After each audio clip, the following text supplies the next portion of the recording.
Mapagpalang araw po sa atin lahat. Ngayon po ay hapon na, alas 4:25, October 24, 2024.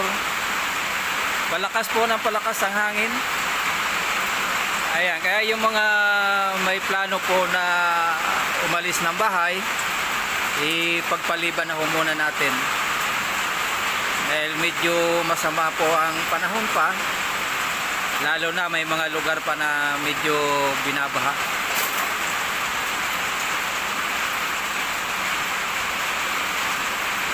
So patuloy lang po tayo manalangin, lalong-lalo na yung mga apektado ng baha mula pa kahapon hanggang ngayon.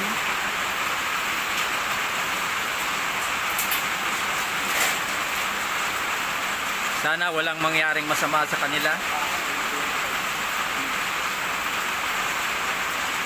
Ingat lang po.